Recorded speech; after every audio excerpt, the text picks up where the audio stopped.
Whisper in the bones. Before we drift into tonight's tale, I'd love to know where in the world are you watching from tonight, and what time is it for you right now? Drop it in the comments below. It's always magical, seeing how far and wide this sleepy little community reaches. Alright, lights low, blankets up. Let's begin. Tonight, we wander into a story wrapped in mystery, old parchment, and heroic destiny. A tale that starts not with a grand battle, but with a quiet, curious book resting high on a floating spire. A book that was never meant to be stumbled upon, but waited patiently for someone worthy to find it, or perhaps more curiously for someone it could find. This is the story of the Enchiridion and how it chose a boy named Finn. But to understand this moment, that soft collision of destiny and choice, we must float backward deeper into the foggy past of Ooo to the time before Finn ever held a sword. Before he ever climbed that impossible mountain, to the ancient whispers of the book itself, long before it was placed atop the trials, the Enchiridion existed. That much we know. But how far back does its history go? Some legends say it was forged at the edge of reality, inked with truths from a forgotten age. Others believe it was written by the first hero, or perhaps not written at all, but born fully formed from the collective will of the cosmos to shape what it means to be good. Its cover, worn, golden, and thick like armor, wasn't just there to protect its contents. It was a gate, a test. Only those who embodied what the book stood for could even touch it without consequences. It is said that more than one false hero tried to steal the Enchiridion only to vanish or transform into something else entirely. But still the book waited. It was placed on a towering spire suspended in the sky, protected by puzzles, illusions, and creatures not quite of this world. The spire didn't just exist in one place.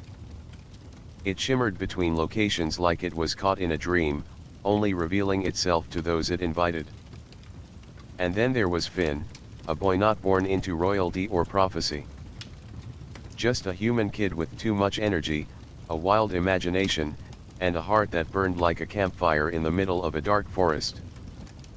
At this point in his life, Finn had already done his fair share of adventuring, but nothing like this. The spire called to him in a way he couldn't explain. Not like a voice, but a pull, a whisper in the bones.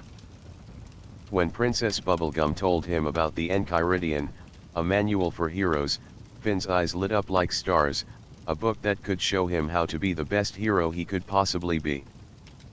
It sounded almost too perfect. But the truth is, the book wasn't looking for someone perfect. It was looking for someone real. And so Finn and Jake set out unaware that this journey would be unlike anything they'd faced before. Every step up that spire peeled back the outer layers of who Finn thought he was. This wasn't just about defeating monsters or solving riddles. The Enchiridion's path was made to press gently but unrelentingly on the soul. A hero's true test. One of the first trials they encountered was simple on the surface. A tired old man hung from a branch crying out for help. Below him, a small ant civilization, just tiny, scurrying creatures doing their work. Jake, ever pragmatic, suggested they pull down the branch, letting the man drop onto the ants. But Finn paused. That didn't feel right. Instead, Finn chose a harder path, one that required effort, risk, and a bit of pain. He helped the man, but without crushing the ants. And the book saw that, not just the action, but the thought behind it. Mercy, balance, awareness. This is what the Enchiridion really tested. Not power, not cleverness, but something deeper, something that can't be taught in sword swings or spells. The Enchiridion, in a sense, was watching always, not like a creature, but like an idea that had learned how to dream. And in Finn, it saw potential not for perfection, but for growth, for humility, for bravery of the soul, not just the body. As Finn continued his trials, he came across more illusions designed to test his intentions.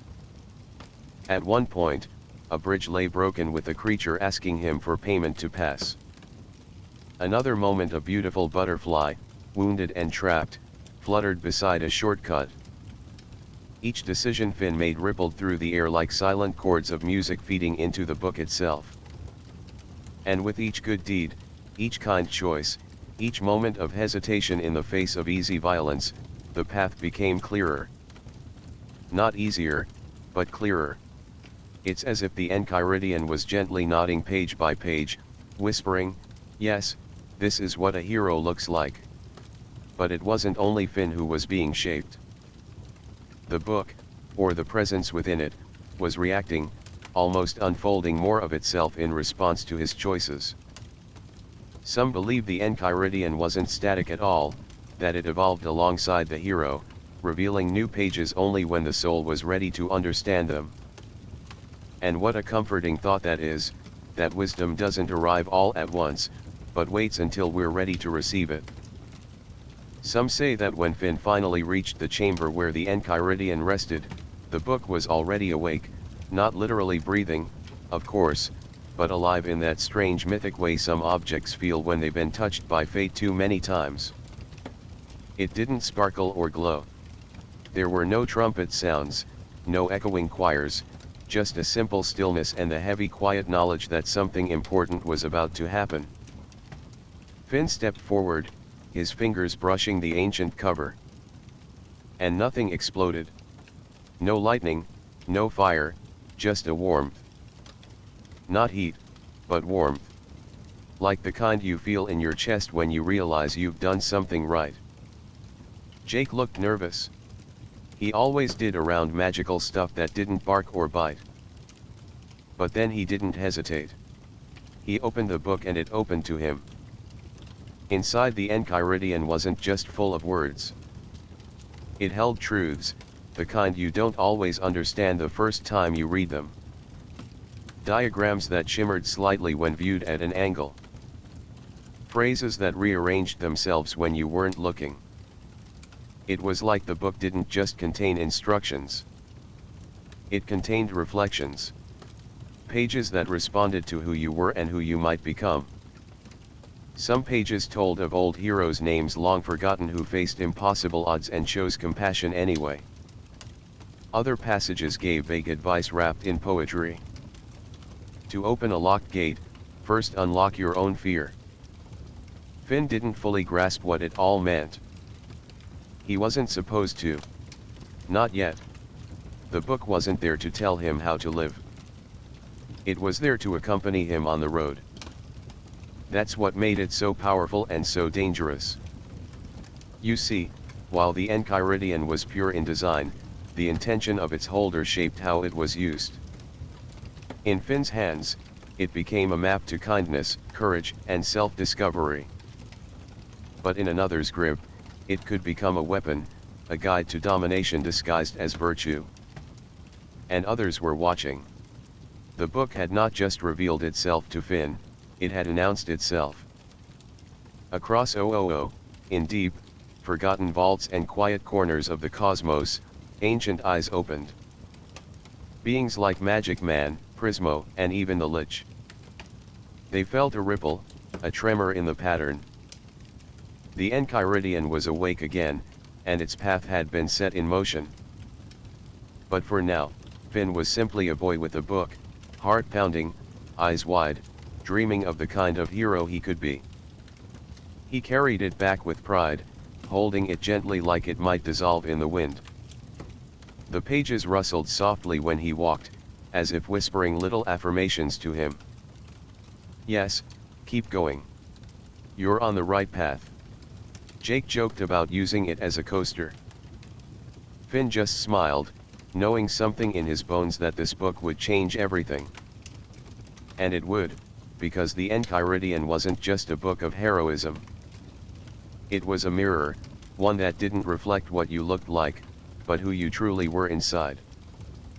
It didn't care about crowns or capes or combat skills.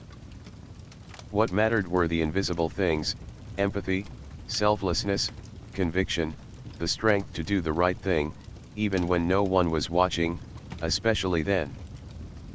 And in this quiet mythic moment, just a boy, a book, and a dream, something ancient and wonderful began again, not with a roar, but with a whisper.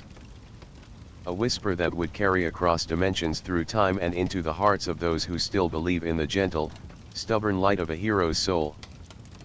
A living path. Now, holding the Enchiridion was one thing. Understanding it, that was another matter entirely. Finn didn't crack it open and suddenly become the ultimate hero.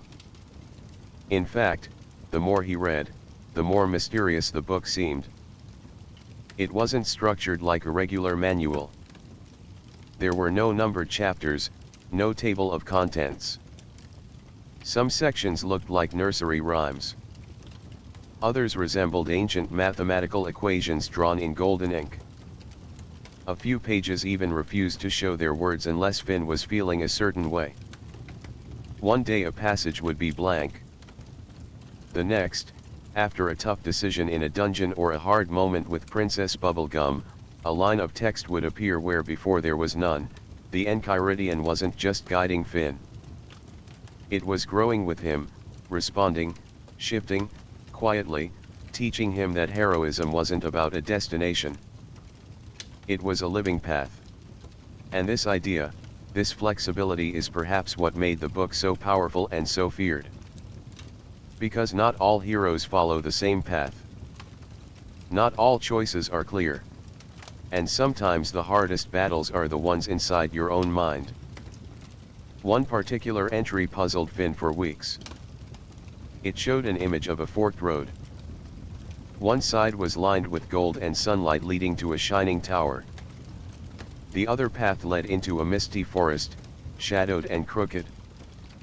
The only text beneath it was, "The true path cannot be seen by eyes alone." Finn didn't get it. Not until later, when he was faced with the choice to let an enemy go or strike when they were weak, he remembered the image then, and without knowing why, he chose the harder path, mercy. It wasn't rewarding in the moment. It didn't feel heroic. But later, he understood. The Enchiridion wasn't teaching him how to win. It was teaching him how to be whole. And that's something even the most powerful beings in the universe often forget. Meanwhile, the Enchiridion's reappearance didn't just inspire Finn.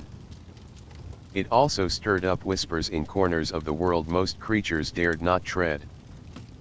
The Ice King, whose mind flickered between madness and memory, once muttered that he'd seen the book before in another life, he said as he scrolled little hearts in the margins of his fanfiction. No one believed him. But maybe, just maybe, he was right. Magic Man, who understood more about reality than he let on, once warned. Books like that, they don't just teach you how to be a hero. They teach others how to twist heroes into something else. And then there was Princess Bubblegum. Rational, brilliant, wary. She trusted Finn, of course, but the Enchiridion. She studied it like a ticking time bomb. Even she could feel it. The raw ancient power sleeping beneath its worn leather cover. Some theorize the book was older than Ooo itself, that it came from before the Mushroom War, or even before Earth as we know it, passed down from one timeline to another. A constant, a fixed object drifting between branching realities, not bound to one dimension, not really of any place, a myth that could travel. And yet somehow it ended up with a boy, a mortal boy with scruffy hair and a big heart. Maybe that's what made the book so special, that it didn't demand perfection. It didn't look for royalty or prophecy, just goodness. Raw, imperfect, earnest goodness. Even Jake, who preferred naps and bacon pancakes over cosmic revelations, started to notice. "Dude," he once said, half joking, half serious. "That book's making you weirdly wise, like you're talking in riddles more than usual." Finn laughed. But deep down, he felt it, too. The book wasn't just changing his knowledge. It was changing his heart.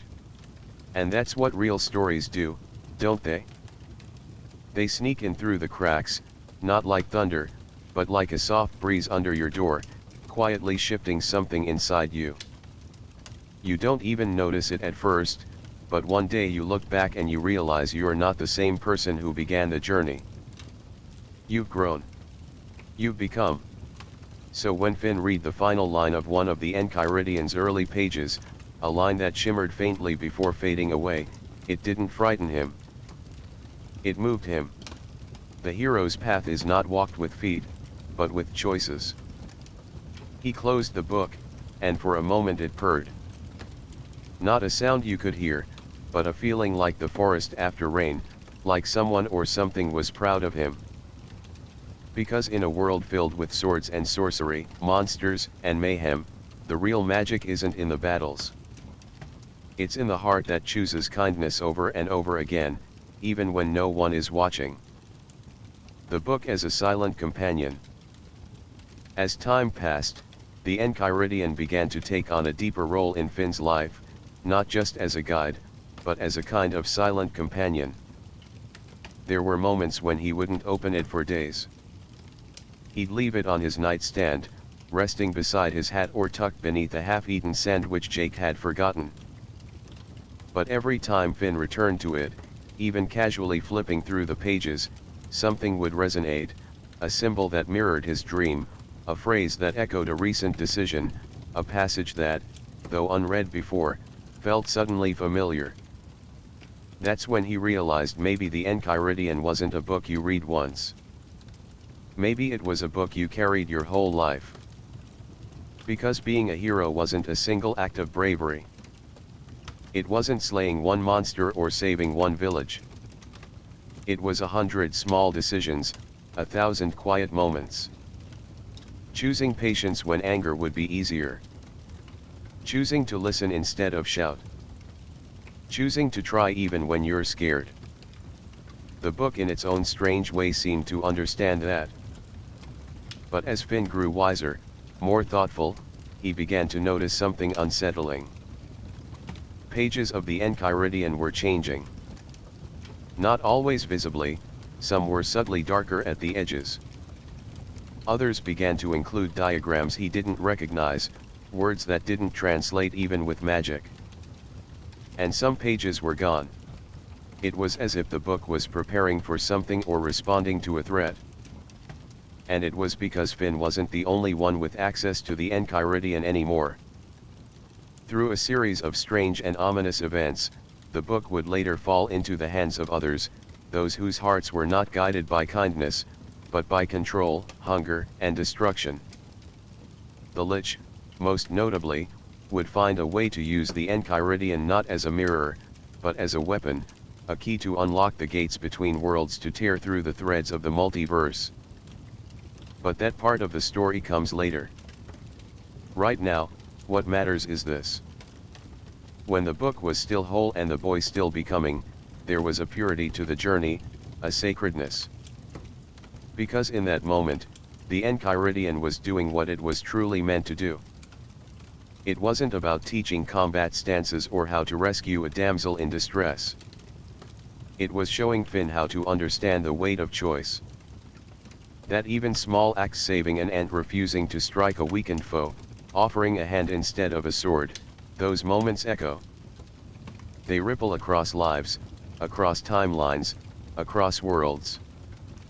You could almost say the Enchiridion was teaching Finn to write his own story, to become the kind of hero who questions the script, who knows when to follow, when to forge a new path. And maybe that's the book's greatest secret, that its pages, as ancient and revered as they are, aren't meant to be followed word for word like commandments. They're meant to be conversed with, lived with, challenged. Because what is a hero if not someone who dares to ask, is there a better way? That was Finn. He stumbled. He messed up. He doubted himself more than once. But through it all, he kept choosing. Choosing to help, choosing to care, choosing to protect even when it hurt. And somewhere in that floating spire, in that timeless place where the Enchiridion first opened its pages to him, the echoes of those choices still linger, quiet, golden, like stardust in a library of forgotten dreams. So as Finn grew, the Enchiridion changed. And as the world grew darker, the book began to glow softer, not fading, but retreating like a candle waiting for the right moment to light the way again. It's poetic, isn't it? That a battered old book full of strange symbols and invisible ink could guide a boy through not just battles and quests, but into a deeper understanding of himself. And maybe, just maybe, that's what all great myths are really about.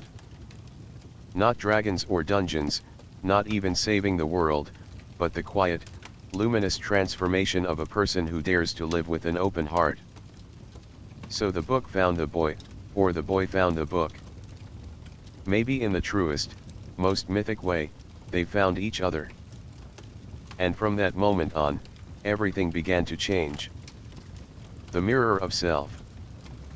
Now that we've met the book, let's walk the path it laid out. Not the straight path of a storybook quest where the hero wins the sword, slays the beast, and goes home proud. No, this path was full of illusions, choices, and small, quiet traps. Some were magical, some were moral. All of them, in their own strange way, were trying to ask Finn the same question. Who are you really? And the Enchiridion didn't ask it out loud.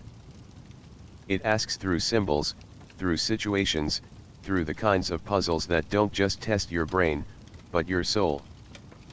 It began with a riddle. Not a clever rhyme or a locked door, but a living choice. Finn and Jake, still full of that cheerful adventurer's energy, came to a clearing where an old man dangled from a bent tree branch. His cries for help echoed down the mountain. Beneath him, a colony of ants marched in tidy rows, completely unaware of the drama above them. Jake, thinking tactically, suggested a simple solution.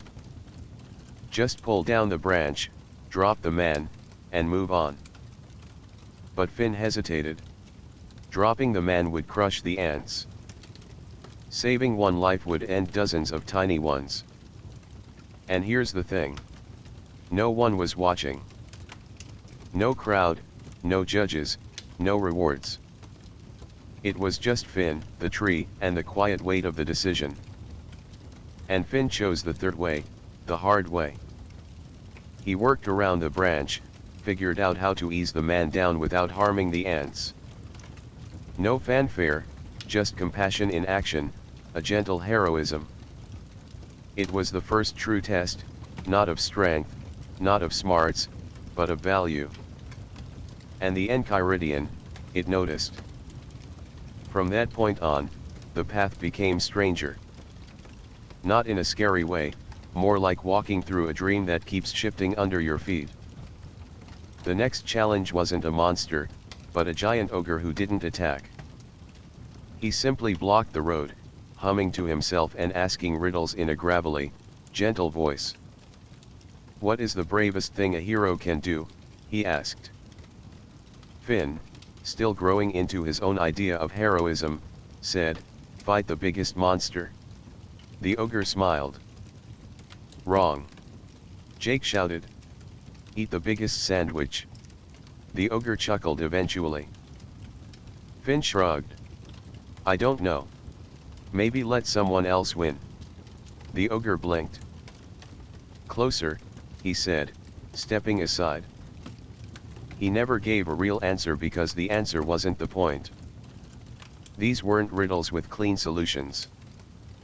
They were mirrors, ways to press on Finn's thoughts and see what rose to the surface, not to reward correctness, but to reveal depth.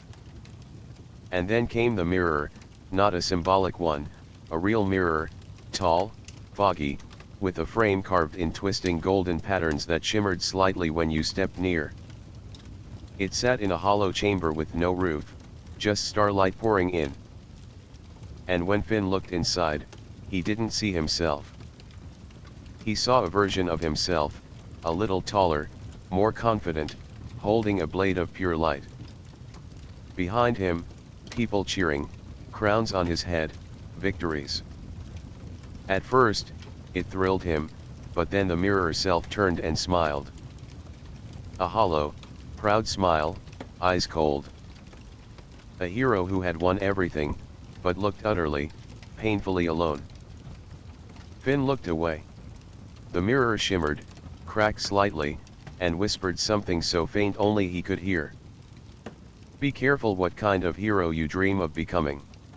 That stayed with him. Because the trials weren't just about doing good. They were about understanding why you do good. To protect, to feel strong, to be loved, or to serve something quieter, gentler.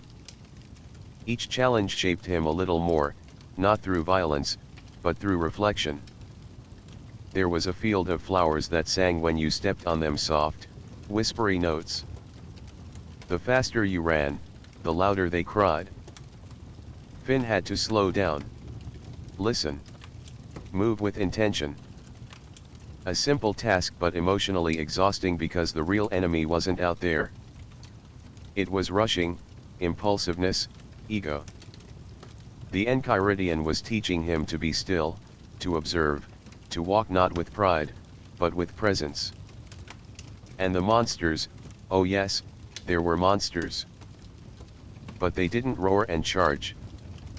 They whispered. They mimicked. One creature wore the face of a friend. Another claimed to be the voice of his destiny.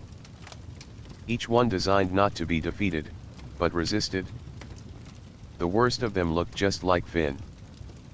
This version of Finn, the one conjured by the Enchiridion's deeper magic, wasn't twisted or evil. He didn't snarl or hiss. He smiled. He said things like, "You don't have to struggle anymore. You could be done now." He offered shortcuts, promises of praise, a life where the hard choices were already made, and he always came out looking like the hero. But Finn, young as he was, could feel the hollowness behind those words. They weren't cruel. They were empty. And somehow that was more dangerous because the trials weren't trying to break Finn. They were trying to tempt him into becoming something less than himself, all while thinking he was becoming more. This was the mirror of self. Not just what you see on the outside, but the layered flickering versions of yourself that live inside. The performer, the people pleaser, the shortcut taker, the hero who wants the title more than the truth. And the Enchiridion was a gentle but persistent hand holding that mirror up and whispering, "Choose who you will be." One trial in particular stood out.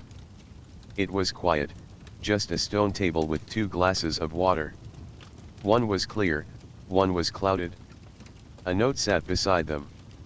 One will give strength, the other weakness. The choice will shape the next step. No hints, no riddles, just a stillness. Jake muttered, "This feels like a trick." And Finn agreed. Because maybe that was the real trick. Not choosing which cup gave strength, but deciding what strength even meant. Finn chose the cloudy one. It tasted bitter. And what followed was not power. It was fatigue. A heavy weight in his arms, his legs slow, breath shallow. For the next challenge, he was tired. But that's when it hit him. The challenge wasn't about being powerful. It was about pushing forward without power, finding strength, not in the body, but in will, in determination, and asking yourself, can I still be kind when I'm worn down? Can I still choose right when it's not easy? That was the heart of the Enchiridion's path. Not loud glory, but quiet resolve. And with each of these tests, Finn wasn't just learning what a hero does. He was learning what kind of person he wanted to be. He learned that sometimes doing nothing is the bravest act, like when he came upon a creature bound in chains, snarling, threatening, begging to be freed. The creature promised favors, rewards, even truths about the universe. Finn was tempted. But something in his gut whispered, not yet. Not this way. And he walked away. The creature screamed. Then it faded, an illusion, a test meant to measure his thirst for knowledge and his willingness to ignore consequence. It would have been so easy to pass these trials if he had been someone else, someone clever, crueler, faster. But Finn passed them by being honest, by being himself. And that was exactly what the book needed to see. Because the Enchiridion wasn't searching for someone perfect. It was searching for someone real. The trial slowly gave way to a kind of calm. The scenery softened. The monsters grew quiet. The mirror no longer showed an alternate self. It simply showed Finn as he was, not heroic, not flawless, just standing, tired, still breathing, still choosing. And in that final hallway before he would reach the chamber, where the Enchiridion waited not just to be taken, but accepted, Finn passed one last inscription etched into the stone. He who conquers others is mighty. He who conquers himself is eternal. Finn read it. He didn't fully understand it, but he felt it. And that was enough. The book's final test. When Finn finally stepped into the inner sanctum, that sacred quiet chamber at the heart of the Enchiridion's trials, he expected something epic. A glowing altar, a chorus of whispers, some ancient guardian rising from a plinth to declare his worth. Instead, there was a tree, a small one. Its bark was knotted, its branches thin, and its few leaves shimmered with soft golden light.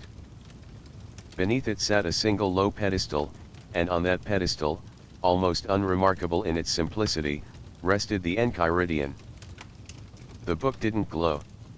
It didn't hum with power. It simply was.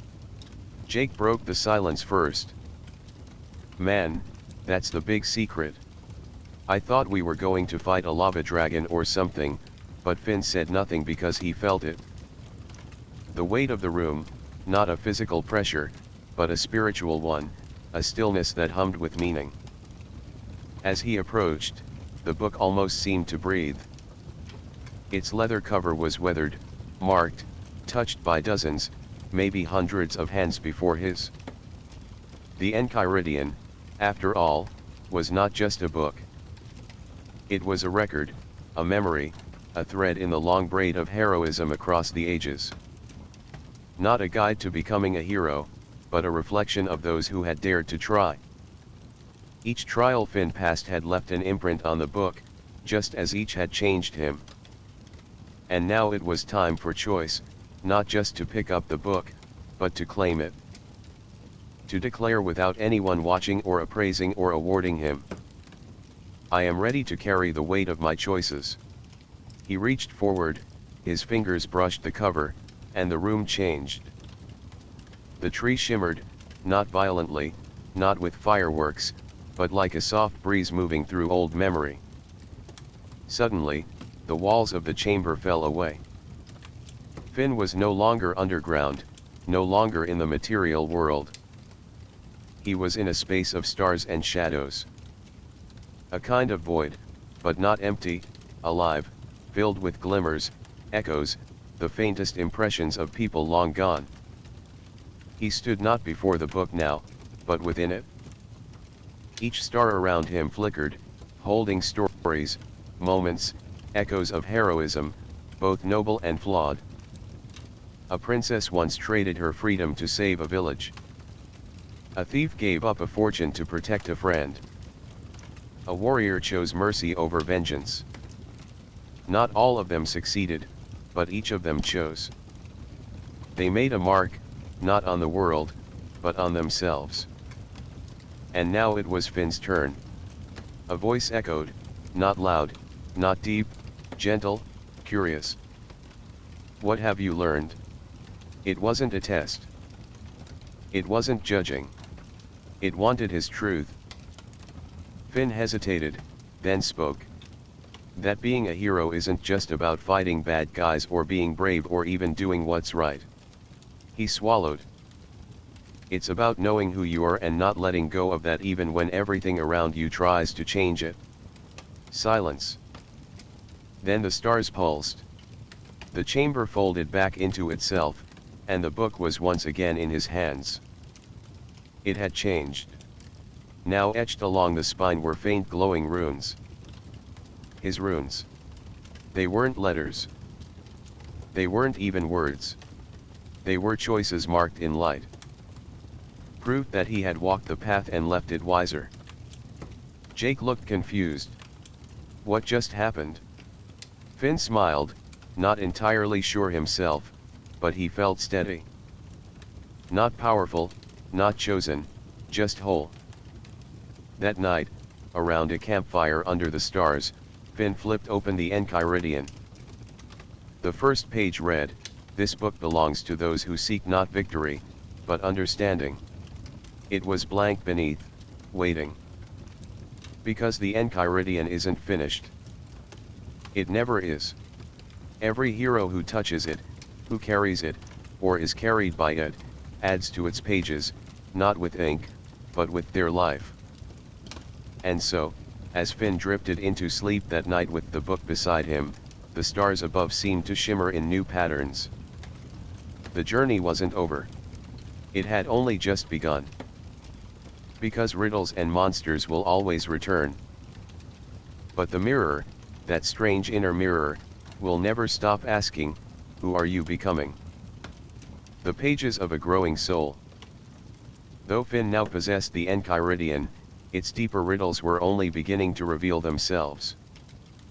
The book, it seemed, was not static, it shifted, responded, not to willpower, but to growth. Days passed, then weeks, and sometimes late at night when the fire had gone low and Jake was softly snoring with his belly rising like dough in a warm kitchen, Finn would open the Enchiridion again, not to study it, but to listen.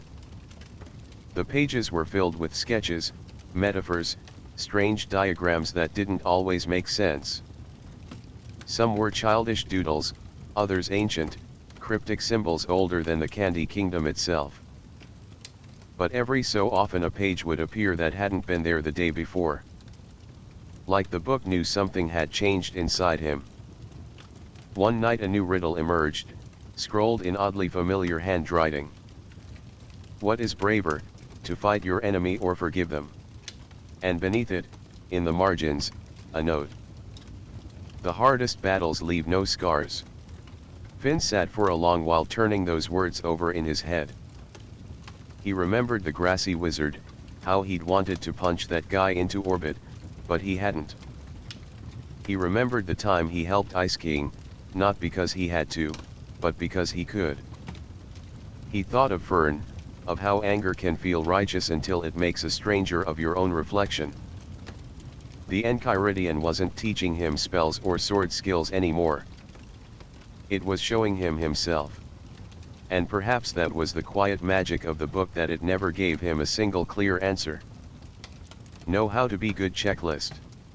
No glowing arrows pointing forward, just moments, reflections, sometimes even painful ones.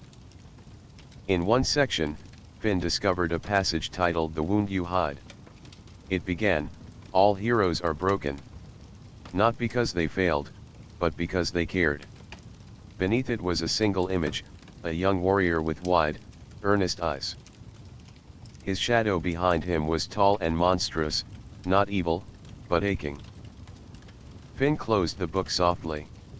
He remembered Flame Princess, his mistakes, the things he'd said, the choices he wished he could take back.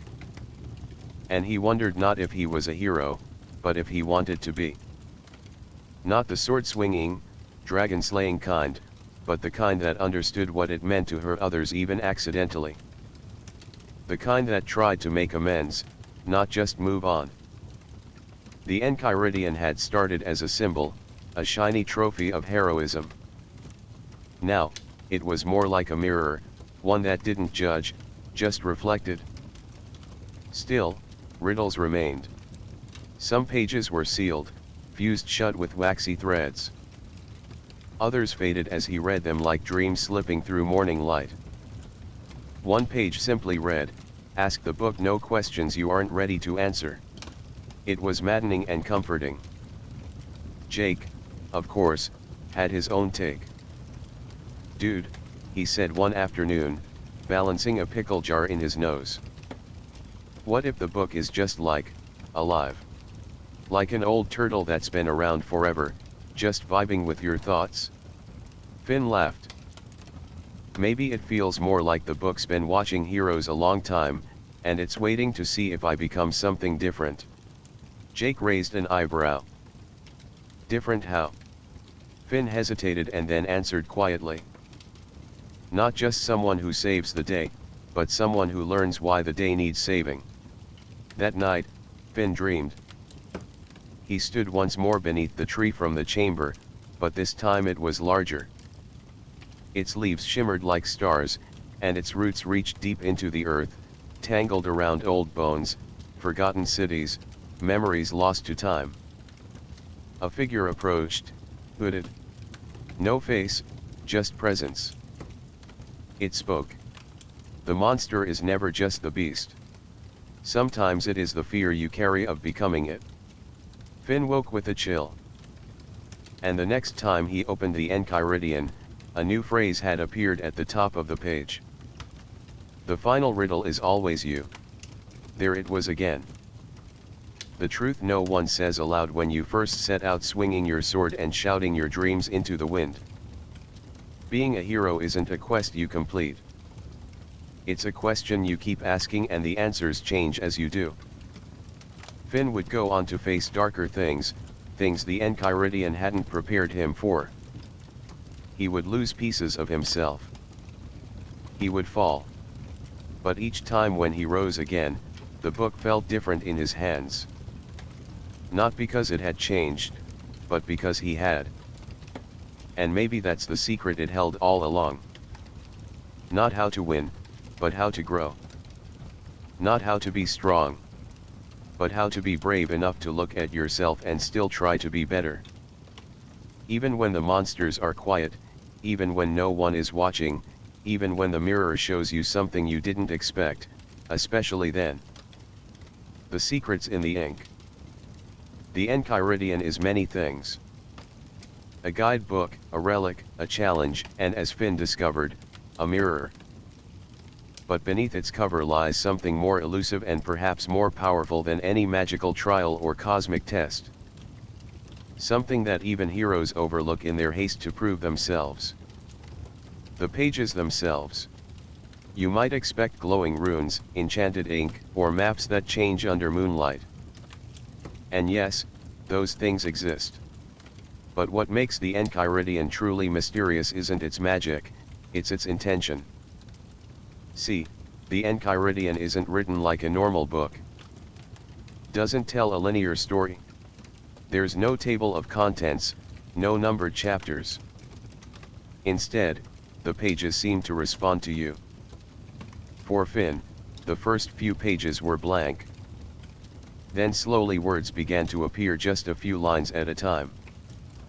Not instructions exactly, more like suggestions, ideas, parables.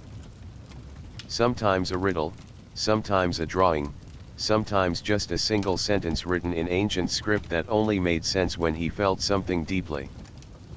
One page simply read, "The fire that burns your path can also warm the lost." And for days he puzzled over it, until he helped a frightened baby firewolf reunite with its pack, not through force, but through kindness. Then the words faded from the page, replaced by something new. The Enchiridion listens. It learns from its reader. Not just what they do, but who they are. It's as if the book wants to grow alongside its bearer, like a living record of not just deeds, but growth. And yet there are pages that never change. Pages that have been there for centuries, etched in a language older than the Candy Kingdom, older than the Ice Kingdom, older even than the Mushroom Wars fallout. These pages are different.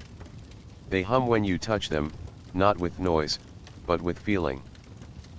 They carry the weight of something ancient, and within them lie secrets that few in OOO have ever understood. Let's turn one of those pages together now, shall we? Imagine it.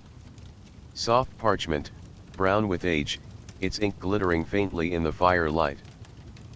The text spirals inward, forming a shape that looks at first glance like a flower. But if you keep looking, it changes. A spiral, a star, a doorway.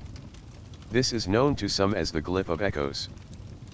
And it's not meant to be read like words. It's meant to be felt.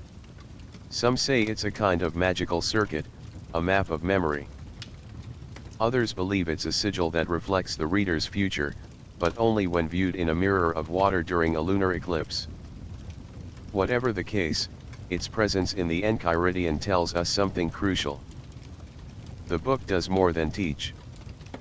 It remembers. Not just events, but energies, people, moments of great choice or transformation. This brings us to a quiet theory, one whispered by magical scholars and forgotten sages across the land of OOO. The Enchiridion is not just a book about heroes.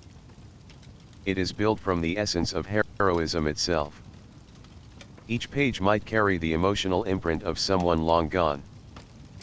Their doubts, their courage, their regrets, a magical residue that cannot be copied, only earned. In one of Princess Bubblegum's private correspondences, a letter never meant for the public. She writes, "When I examined a sliver of the Enchiridion under arcane magnification, the ink refused to stay still.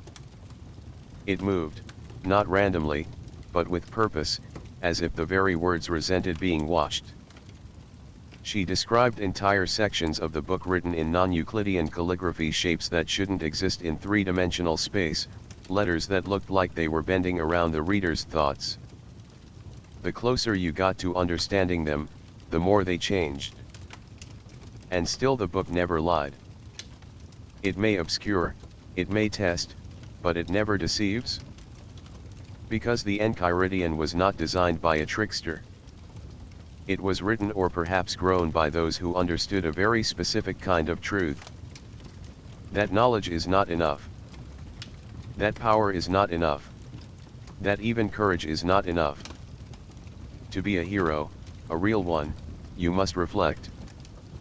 You must doubt. You must choose again and again and again, even when the easy path beckons. And so each line of ink within its pages is not just a record of what to do. It's an invitation to ask, why do I choose to act at all? But the true wonder of the Enchiridion isn't just the physical trials it lays out. It's the intent woven into its ink, a deeper purpose that reveals itself only to those with the heart and mind ready to perceive it.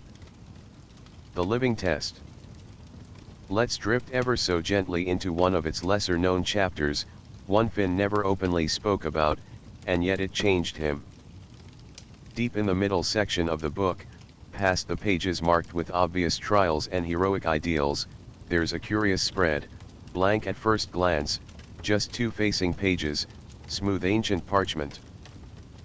But those who hold a book and look at it long enough in silence with focused intent begin to see faint writing rise like fog lifting from a morning field. This chapter is often called the living test. It doesn't present a riddle or a map. It presents you. It reflects your current thoughts, fears, and hopes, translating them into visions that flicker faintly on the page, like a magical mirror, but one that tells stories instead of showing faces. Finn once described it when he finally shared the memory to Jake as watching a dream that knew more about me than I did.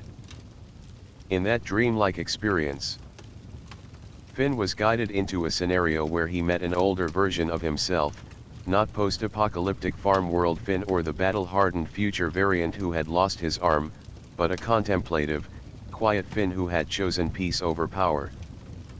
In this vision, Finn lived alone in a green field with a journal in a garden. He offered no grand advice, only questions. Questions like, what kind of hero do you want to be when no one is watching? What does saving the world mean when the world doesn't ask for it? These weren't battles to fight or dragons to slay.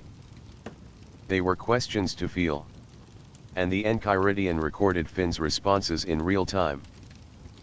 Not in words, but in ink that bloomed across the page in abstract shapes and flowing runes like living art born from emotion, a visual map of his mental state. This part of the book, scholars believe, was written not by mortal hands, but by multiple consciousnesses, all connected to the cosmic owl. Yes, that strange dream being who flies through subconscious realms and watches over dreams of fate. Some believe the ink in these pages was harvested from his feathers.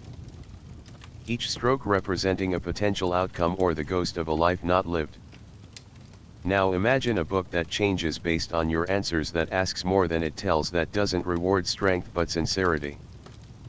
This is why even among the wisest beings in OOO, the Enchiridion is seen as dangerous, not because of its power but because of the truths it extracts, and truths can be heavy things.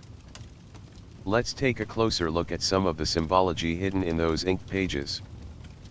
For example, there's a recurring symbol in the margins. 3 nested spirals always etched in deep blue.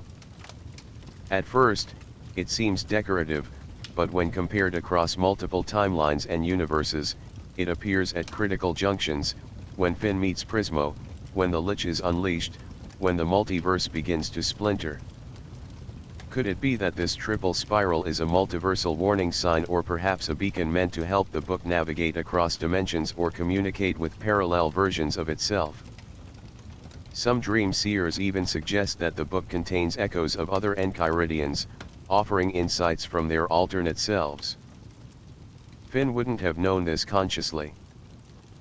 But during his later travels, especially after encountering the multiverse versions of himself, it's likely that the Enchiridion had already prepared him long before he understood why. And then there's the ink itself. Some pages are written in black, others in red, and a few in shimmering gold. But rarely, so rarely, you'll find traces of glowing blue ink. This ink can't be replicated by normal means. It hums faintly, and when touched by moonlight, it reflects images, moving alive like film on water. Jake once jokingly called it moon juice writing, but even he admitted it gave him chills.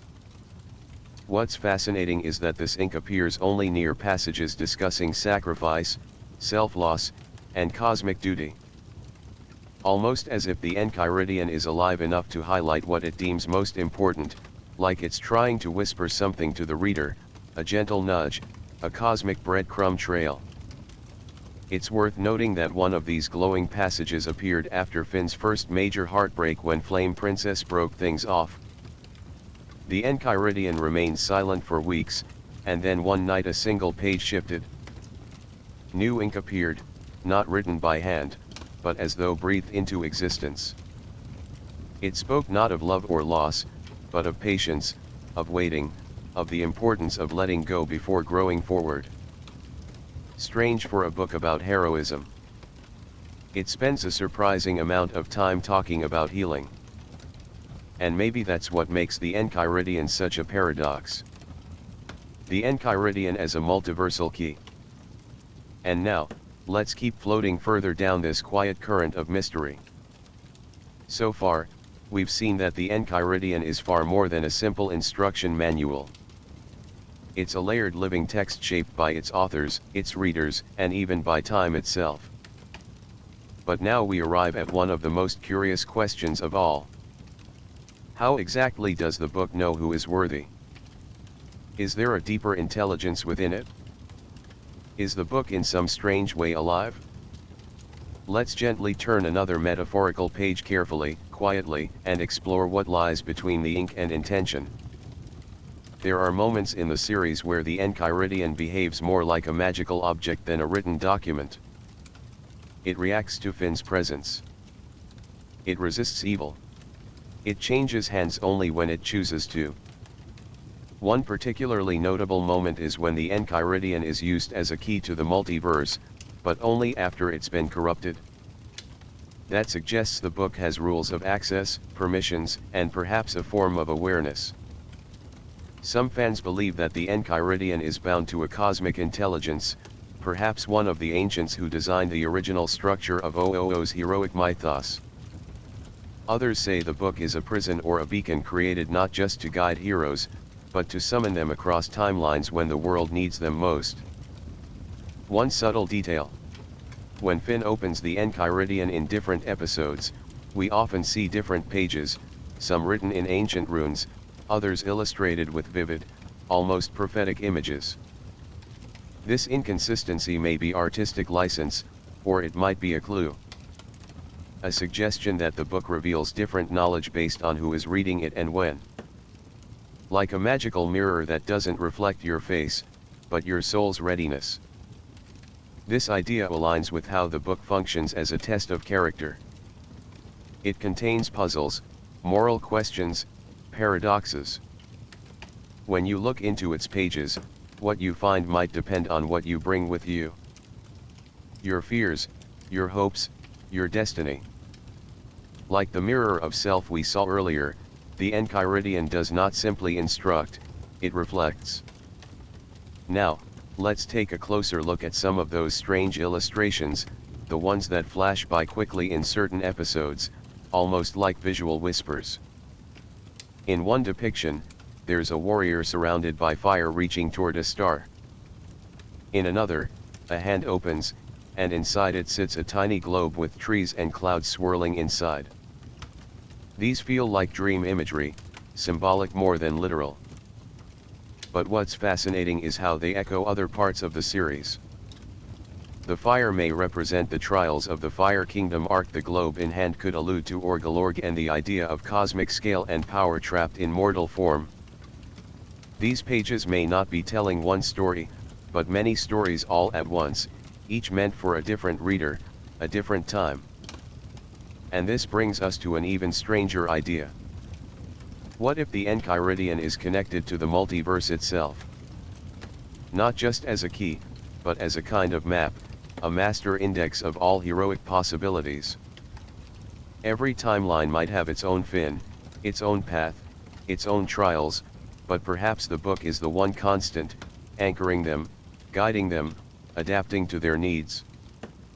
In the Farm World timeline, we see how the Enchiridion can become a tool of destruction when corrupted by evil intention. But even there, it retains its structure, its presence. It's still recognizable, still powerful, like a sacred text that can be rewritten, but never truly erased. We could even imagine the book as a kind of living artifact left behind by a forgotten civilization. Maybe the same one that created the Time Room or the Cosmic Owl's realm. A people who understood not just time and space, but the metaphysical architecture of story itself. And from their knowledge, they forged a book. Not to instruct, but to awaken. Awaken what, you ask? Possibly the heroic potential that sleeps in everyone. Even you, even me, even someone curled up under a blanket right now, listening softly to the flicker of bedtime tales in the dark. The Enchiridion may simply be a metaphor, a symbol of every myth we cling to, every challenge we overcome, every journey we dare to take. Or maybe, just maybe, it's real and waiting. Waiting for the next soul who dares to open it, the shattered path. But let's rest a moment. We've delved deep into metaphor and multiverse. Now, we'll gently coast back to the surface. So, as we near the final pages of this segment, we must pause for a moment, quietly at the edge of an idea both beautiful and slightly unsettling. What if the Enchiridion's true power has never been in its spells or its symbols, but in the idea of it? Across the land of Ooo and beyond, those who encounter the Enchiridion don't just gain knowledge. They face a transformation. Not always visible, not always immediate, but something changes. They step a little closer to who they're meant to be or who they fear they might become. Let's reflect on that word Enchiridion. It's an old word of real-world Greek origin meaning handbook or manual kept in the hand. But over time in Ooo it's become something mythic. The book you must be worthy to hold the thing you earn.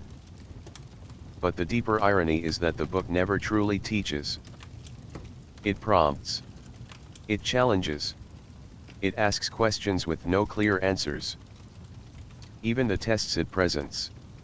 Defeating monsters, solving riddles, resisting temptation are rarely about right and wrong.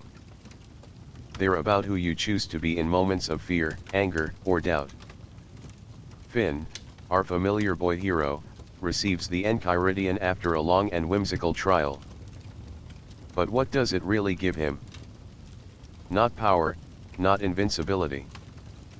What it offers is subtler perspective. A sense that being a hero isn't about fighting. It's about knowing why you fight at all. In this way, the Enchiridion behaves more like a philosophical compass than a magical tome. It doesn't offer straight answers. It offers a mirror. And the deeper you stare into it, the more you learn not about the book, but about yourself. Let's take a soft breath and shift our gaze to another subtle but revealing moment when Princess Bubblegum holds the Enchiridion. Her expression isn't reverent. It's analytical, curious, perhaps even skeptical. To her, the book is a relic, a device, maybe even a tool to be harnessed. But what if that's precisely why it resists her? The Enchiridion doesn't yield to intellect alone, nor to ambition. It responds to something more elusive, intention, a kind of moral fingerprint, a resonance. And maybe that's why in some timelines the book is burned or twisted or lost, because it reflects not just the hero's path, but the world's state of heart. In a world torn by war or ruled by fear, the book becomes darker, harder to understand. In a world guided by hope, even flickering hope, it becomes clearer. And now here's a quiet theory to carry with you into sleep. Some say there is not just one Enchiridion. That every major being of power, whether they be hero, wizard, or cosmic entity, encounters their own version of it.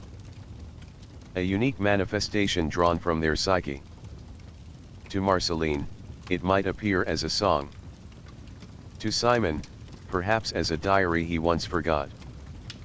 To Ice King, maybe it's just a comic book that always eluded his grasp. In this way the Enchiridion becomes less like an object and more like a universal constant, an echo of the moral universe itself. When you are ready it appears, when you stray it vanishes, and sometimes when the world teeters on the brink of great change, it opens on its own. Let's not get lost in abstraction. Let's close this part of the journey with a gentle truth.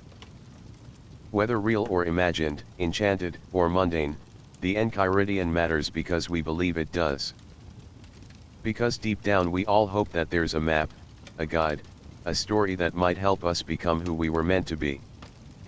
Not perfectly, not all at once, but step by step, page by page. So next time you find yourself at a crossroads, facing something scary, confusing, or strange, maybe, just maybe, a page from your own Enchiridion will quietly unfold. Not with answers, but with the right question. Now we gently close the cover of this mysterious book. The glow of its final illustrated page fading like a lantern at twilight. The whispers quiet, the symbols dim. But the journey that continues. The Multiversal Key. Let's keep going deeper now into the layers of reality that ripple beneath our feet. Last time we explored the secrets nestled in the ink of the Enchiridion's pages. Those mysterious glyphs, magical instructions, and encoded destinies. But tonight, we widen the lens because the Enchiridion isn't just a book. It's not merely a manual or even a myth. It is a key. Not metaphorically, literally a multiversal key. Let's turn the page. You see, in the surface level story of Adventure Time, the Enchiridion is introduced as a heroic manual, a guidebook for good boys on righteous quests. But tucked inside the framework of a children's fantasy, is something far more layered. Over time, we come to learn that this book has properties that defy dimension. It doesn't just grant knowledge. It opens doors. And what kind of doors? Not just into hidden caves or dragon lairs, but into entirely different realities. Let's rewind to a pivotal moment. In the episode, the Lich, Finn, and Jake are on a mission to stop the titular villain from using the Enchiridion. They fail. The Lich gains access to the book and uses it to open a portal, not to another place in Ooo, but to alternate universes. Through this act, the Enchiridion shifts from a hero's tome into something cosmic, something far more dangerous. In its binding lies the ability to pierce the membrane between worlds. But how? How does a book stitched from paper and magic manage something so vast? Let's look closer inside the Enchiridion, especially after it is altered by the Lich or corrupted by dark forces. We find diagrams and symbols that seem to be more than decorative. Some fans believe these are arcane blueprints for multiversal traversal, a kind of quantum spell work. Now consider the strange cube-shaped object that appears alongside the book. This artifact, which resembles a hyperdimensional control panel, connects directly to the Enchiridion's pages.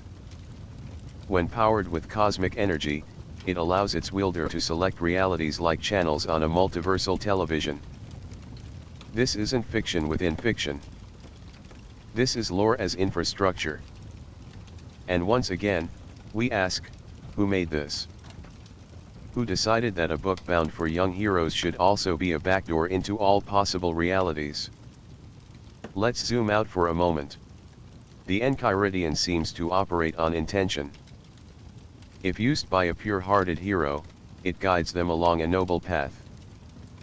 But when placed in the hands of something darker, like the Lich, it becomes a tool of catastrophic disruption.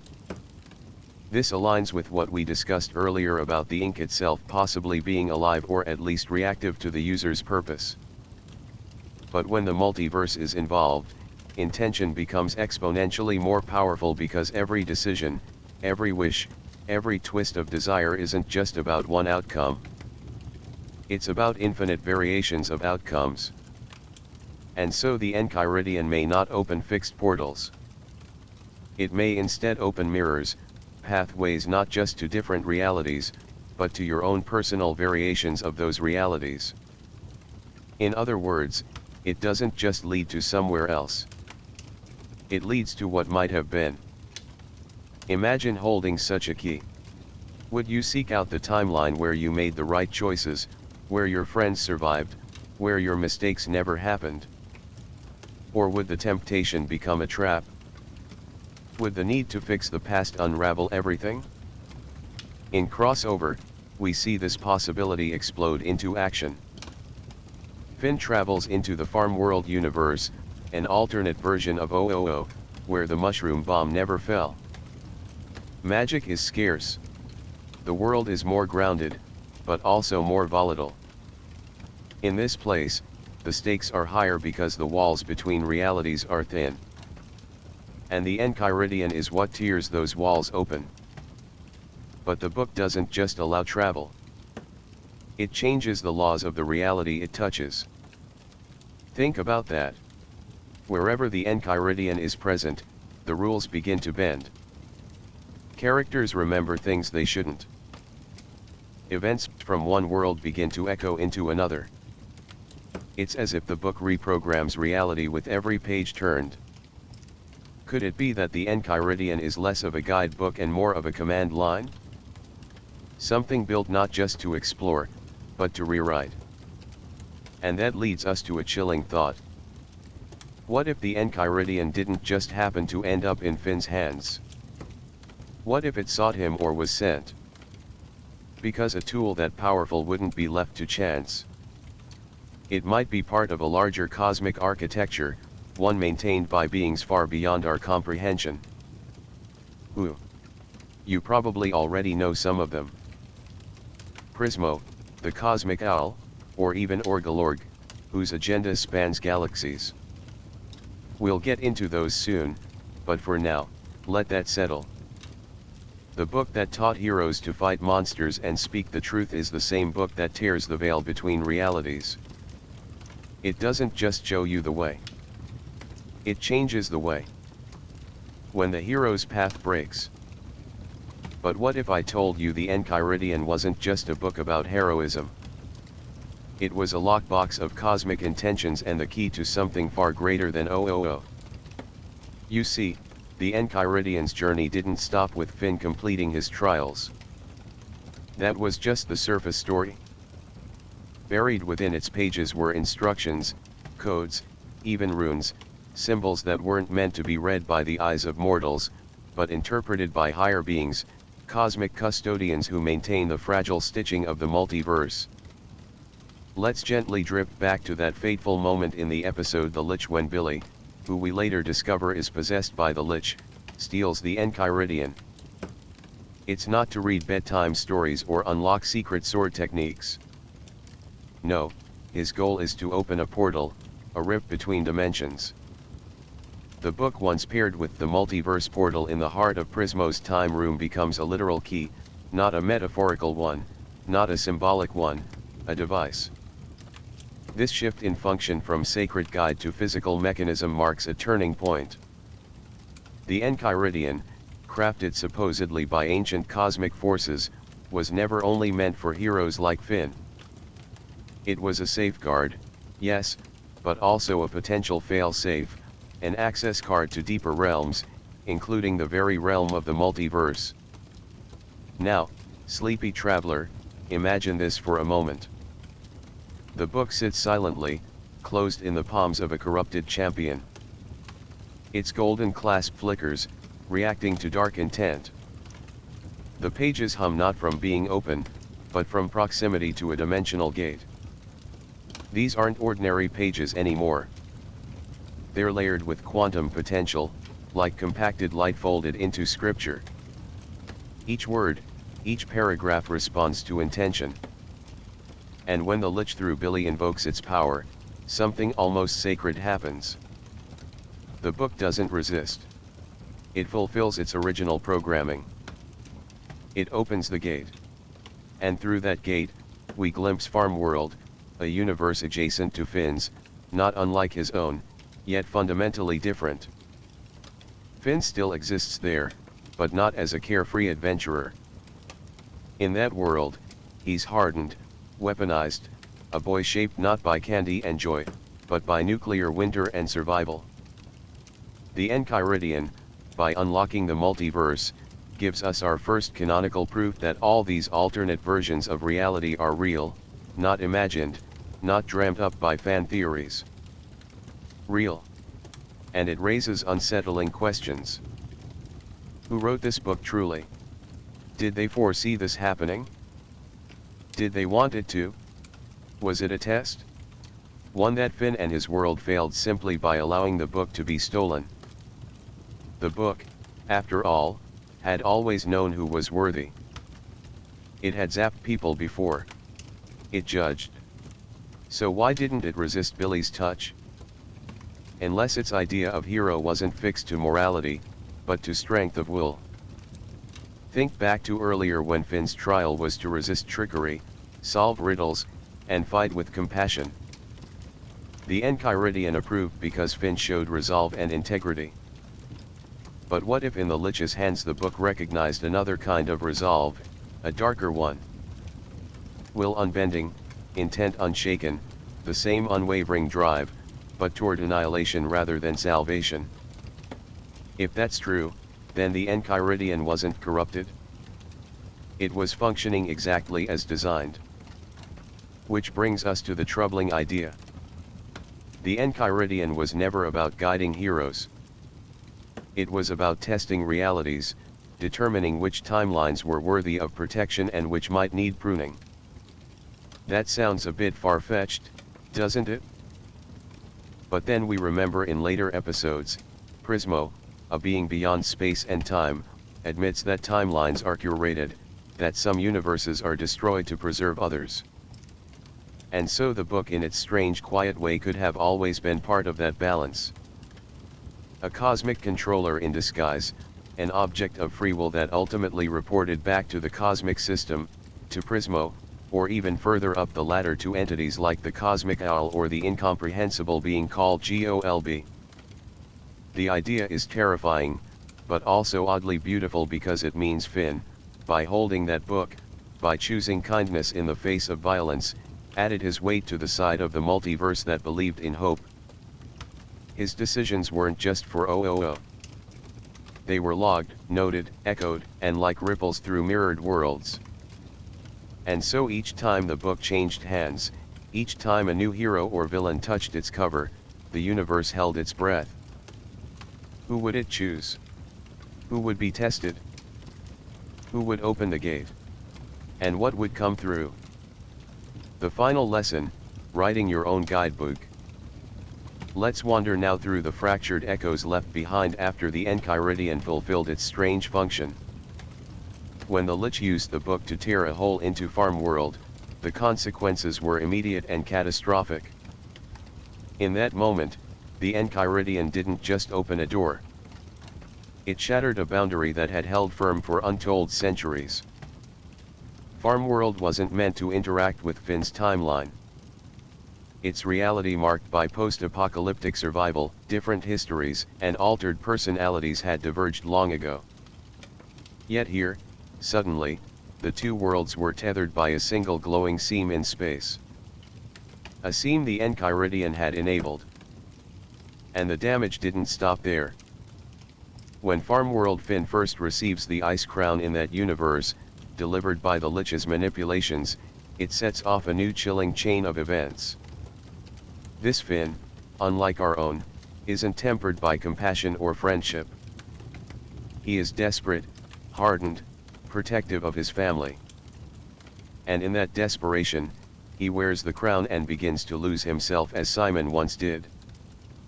This moment, the corruption of another Finn through another relic, creates a heartbreaking symmetry. It reminds us that in every universe, the line between heroism and ruin is heartbreakingly thin. And it was the Enchiridion that made this collision possible. But now, let's pause and look closer at what this implies about the book itself. Because after it served its purpose as a dimensional key, it was not left unscathed. Remember what happens next. The book is taken to the Citadel and through a terrible sequence of events, Finn's father, Martin, escapes, the Lich is banished, and the Enchiridion is ultimately destroyed. Or is it? We watch the book burn, its golden bindings split, its sacred pages curl in flame. But in Adventure Time, destruction is never simple. Objects with cosmic significance don't simply cease to exist. They transform. And what we don't see is what happens to the essence of the Enchiridion, its memory, its code, its imprint on the fabric of time. Could it be that it still exists in the multiverse in some form? There are clues. One such clue comes much later in the Distant Lands specials, where we learn that Finn once encountered versions of the Enchiridion in his travels. These weren't exact copies, but remnants, flickers of the same idea scattered across different realities, pages floating in space, bindings with no pages, even dreams of the Enchiridion appearing in the minds of beings who had never heard of it before. What does that mean? Perhaps the Enchiridion was never just one book. Perhaps it was a universal constant, an idea seeded across every reality, waiting for the right moment, the right individual to activate its dormant power. Finn's Enchiridion was just one instance, one print. But the concept of the book, its architecture, its encoded potential could exist across the whole multiverse. A self-replicating key, a repeating pattern like a golden ratio hidden in the DNA of reality itself. And now let's follow that thread into a stranger idea. What if the Enchiridion isn't just a tool for opening doors but for choosing endings? In multiversal theory, every decision spawns a new reality. Every time Finn chooses left instead of right, saves instead of fights, sings instead of screams, a new world is born. But how are these worlds sorted, prioritized, preserved? What if the Enchiridion was a kind of multiversal ledger recording decisions, archiving outcomes, tallying the balance between hope and despair across countless timelines? We know that Prismo maintains a time room where alternate timelines are stored like DVDs on a shelf. But the Enchiridion, it might have been the editorial voice behind that archive, a filter, a judge. It's telling that the book has always been linked to fate and choice, that it reacts to purity of heart, that it selects who is allowed to read it. And it's even more telling that the most pivotal point of the multiverse's destabilization, the fusion of Farm World and Finn's world, was catalyzed by the book being misused. That misuse didn't just break a gate. It might have broken the rules of the multiverse itself. And this is where things get even stranger. Later in the series, when Finn meets versions of himself, such as in Crossover or Hawaii, there's always a lingering question. How are these realities connected? Are they fragile threads barely stitched together?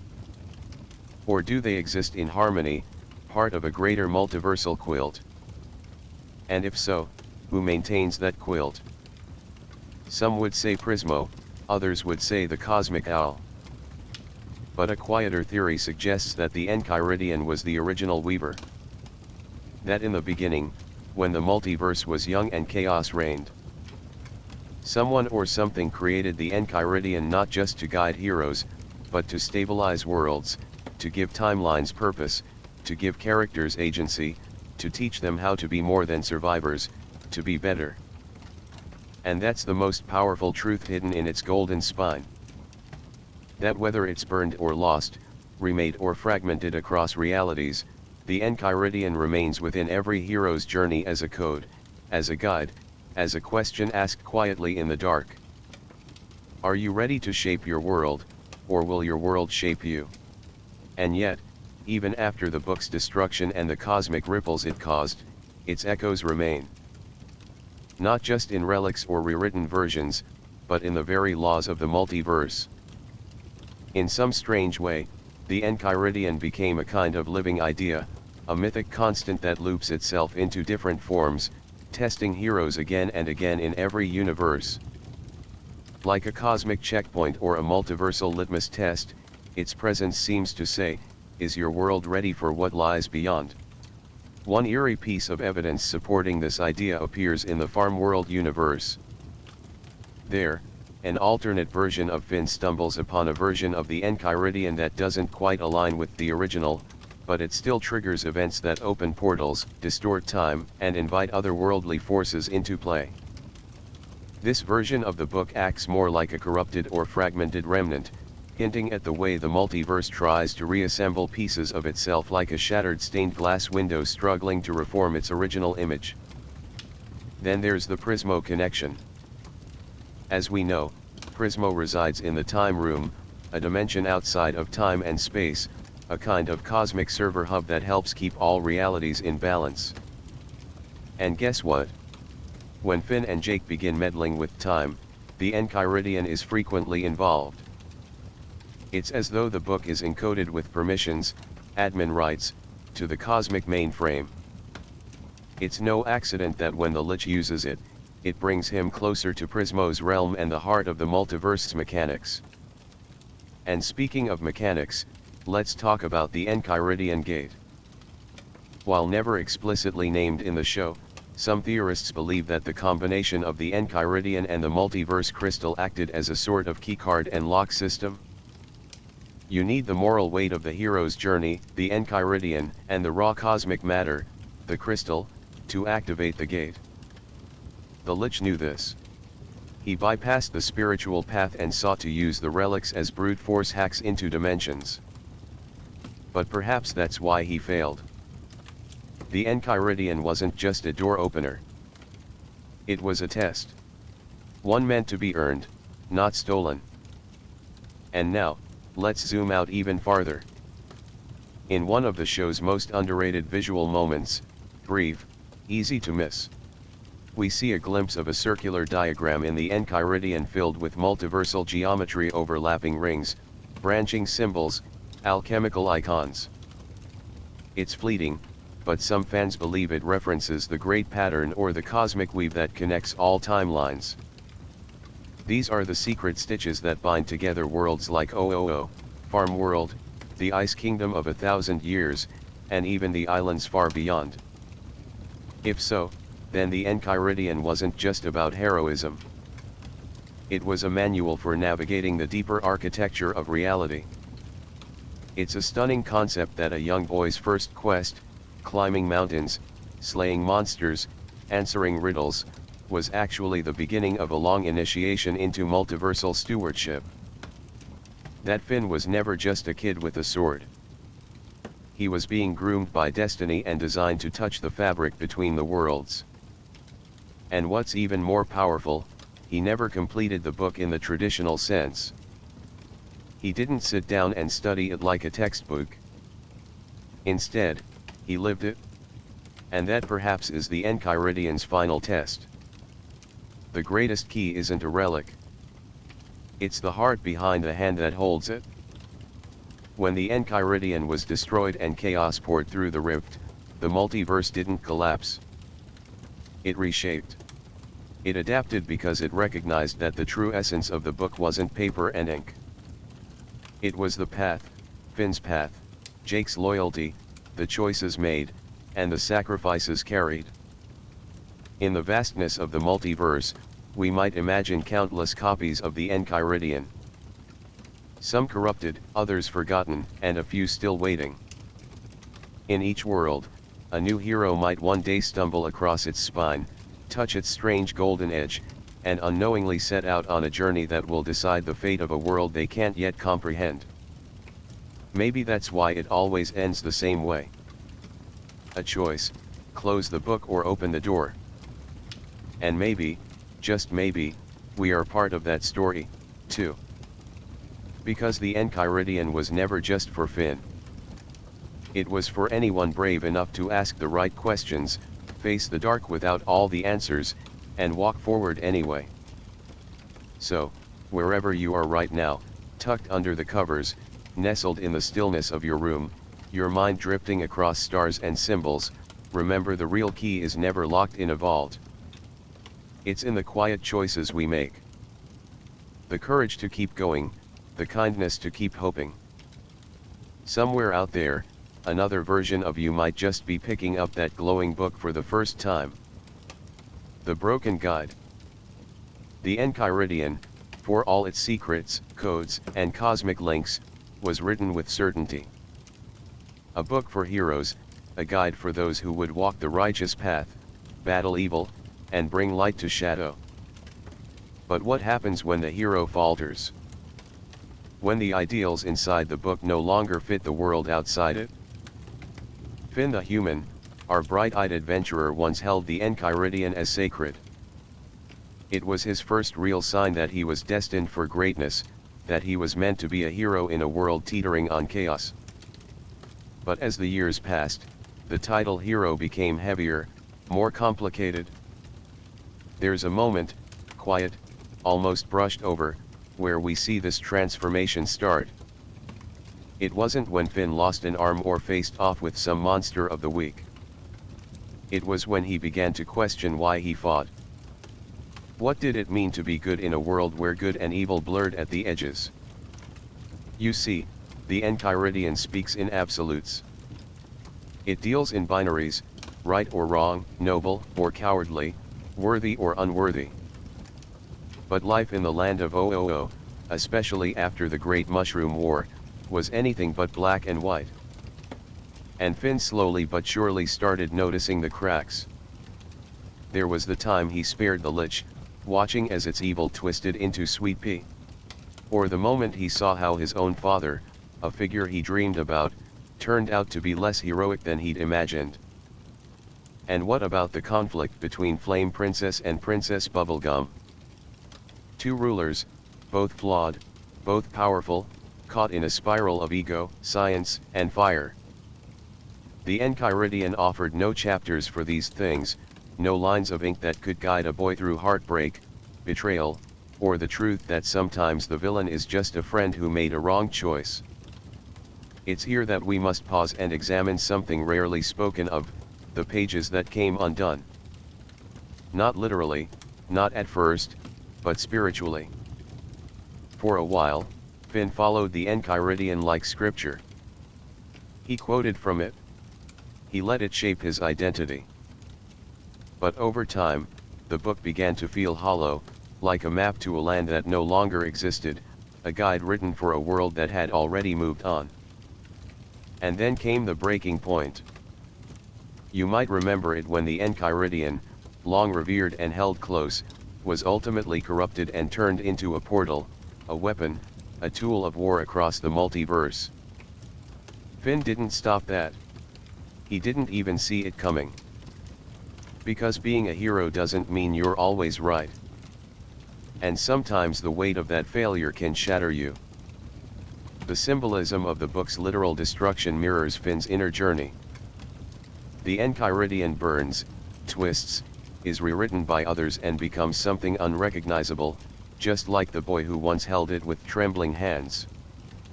And still the path goes on. So where does a hero go when the manual no longer fits? For Finn, that journey meant shedding layers. Not just the Enchiridion, but the illusions he had clung to, the idea that strength always won, and that good guys always saved the day, that everything broken could be fixed with enough punches or pep talks. And let's be honest, that kind of realization doesn't happen overnight. It creeps in quietly in moments between adventures, in the space between one quest ending and another beginning. When there's no dragon to slay, no villain to chase, just silence. It's in that silence that doubt grows. Finn's internal unraveling was never loud, but it was steady. He questioned not just the world, but himself. Was he truly good? Was he really helping? What if some of the battles he fought were meaningless? One of the clearest expressions of this inner turmoil is the farm world arc, an alternate life where Finn never became a traditional hero. That version of Finn still carries the Enchiridion, but it serves a different role. Not as a moral compass, but as an object of chaos used to open rifts and fuel war. Seeing that alternate version of himself, shook something deep inside. What if his choices, his faith in the Enchiridion could lead not to peace, but ruin? The boy who once looked to the stars and dreamed of noble deeds, was now staring into other worlds. Seeing himself as a soldier, a tyrant, or worse, someone irrelevant. That's a special kind of grief, not mourning a loved one, but the death of who you thought you were supposed to be. And then there was the grass sword. At first, it was just another magical weapon. Cool, useful, a hero's tool. But it slowly wrapped itself around him, both physically and emotionally. A blade that merged with his body, then a spirit, a sword that refused to be discarded. And ultimately, it birthed Fern, a mirror image of Finn grown from his DNA and trauma. Fern was everything Finn feared about himself. Angry, confused, lost in a world that expected him to be a hero, but gave him no clear way to do so. And the Enchiridion, it had no page for this. No line of wisdom for when your own shadow rises and demands to be seen. The relationship between Finn and Fern is one of the most powerful illustrations of the shattered hero's path. Because sometimes your worst enemy isn't a villain. It's the version of yourself that was never allowed to speak. The Enchiridion taught Finn how to fight dragons, but it never taught him how to hold his pain. It gave him rules, but not compassion. So, what did he do? He listened. He stumbled. He apologized.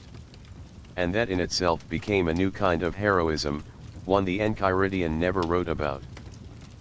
The leap. There's a quiet bravery in admitting the old path is gone. In standing there amidst the wreckage of all the lessons you thought were gospel and saying, I need something different now. It's not as flashy as slaying a monster, but it's harder and realier. Close your eyes for a moment. Picture Finn sitting alone at the edge of a cliff and oh, the sun is setting. The wind carries the smell of candy grass and distant fire. He's older now, wiser. His sword is sheathed. The Enchiridion, if it still exists, lies forgotten in a pack at his feet. And he's not thinking about glory or fate. He's thinking about the faces he's met, the ones he's hurt, the ones he's helped.